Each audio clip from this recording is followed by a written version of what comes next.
नमस्कार, देशोन्नतीमध्ये मी साक्षी आपलं स्वागत करते। बघूया प्रदेशच्या आजच्या टॉप 10 बातम्या। भिवंडीत समाजवादी पक्षाचे आमदार अबू आसिम आझमी यांनी मराठी भाषेबाबत सुरू असलेला वाद आणि आगामी महानगरपालिका निवडणुकातील राजकीय समीकरणानंतर भाष्य केले। अबू आसिम आझमी यांनी स्पष्टपणे सांगितले की मराठी भाषेचा सन्मान झाला पाहिजे।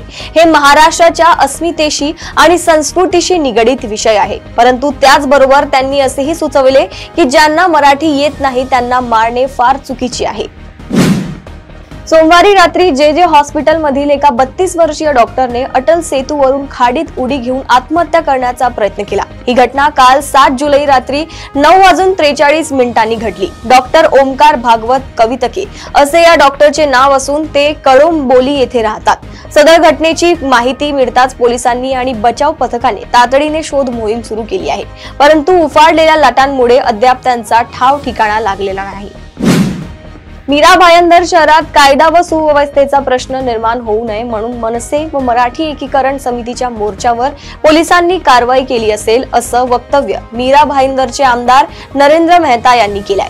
मीरा भाईंदर शहरात चालू असलेल्या मराठी विरुद्ध अमराठी वादाच्या पार्श्वभूमीवर मराठी एकीकरण समिती व महाराष्ट्र नवनिर्माण सेनेच्या वतीने मराठी अस्मितेसाठी मोर्चा काढला जाणार होता, मात्र पोलिसांनी या मोर्चाला परवानगी नाकारली।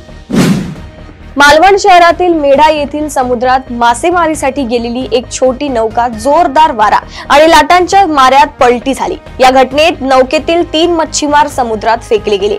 यापैकी 2 सुखरूप बचावले असून एक मच्छीमार अद्याप बेपत्ता आहे। स्थानिक मच्छीमारांकडून समुद्रात त्याचा शोध सुरू आहे। ही घटना आज मंगळवारी पहाटे 6 वाजताच्या सुमारास घडली। सण उत्सवांमध्ये जबरदस्तीने वर्गणी वसूल करणाऱ्यांवर आता पोलीस कारवाई करणार आहेत। नंदुरबारचे पोलीस अधीक्षक श्रवण दत्त एस यांनी याबाबत इशारा दिला आहे। जे लोक सण उत्सवाच्या नावाखाली अवैधपणे वर्गणी गोळा करतात त्यांच्यावर गुन्हे दाखल केले जातील असे ते म्हणाले आहेत। गेल्या 1.5 वर्षांपासून नंदुरबार पोलीस यासाठी प्रयत्न करत आहेत।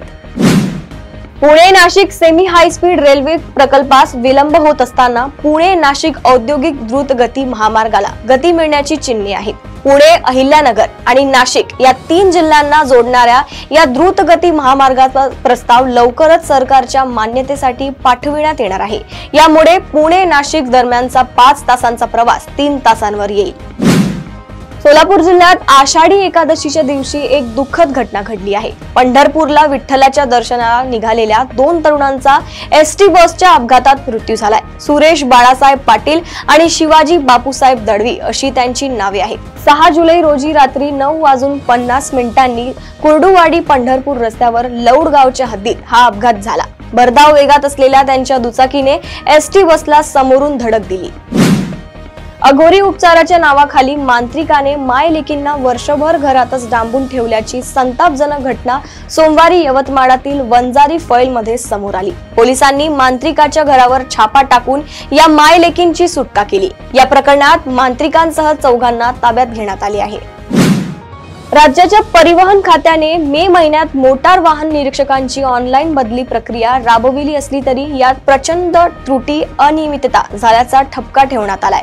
परिणामी या बदली प्रक्रियेविरुद्ध 51 वाहन निरीक्षकांनी महाराष्ट्र प्रशासकीय न्यायाधिकरणकडे धाव घेत 27 मे 2025 रोजी दिलासा मिळविला। मात्र 40 दिवसांनंतरही वाहन निरीक्षक हे अद्यापही वेट अँड वॉच आहेत। त्यामुळे परिवहन खात्याचा कारभार कसा चालतो हे स्पष्ट होते।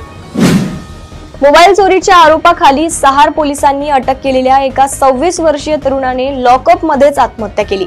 ही घटना सोमवारी 7 जुलै रोजी सकाळी घडली। आरोपीने लॉकअप मधील शौचालयाच्या पाईपला गडफास लावून आत्महत्या केली अशी माहिती सहार पोलिसांनी दिली आहे। आरोपीचा मृतदेह शवविच्छेदन तपासणीसाठी जे रुग्णालयात पाठवण्यात आला असून मुंबई क्राईम ब्रांच या प्रकरणात तपास करीत आहेत। प्रदेशातील अशाच टॉप 10 बातम्या जाणून घेण्यासाठी बघत रहा देशोन्नती। नमस्कार।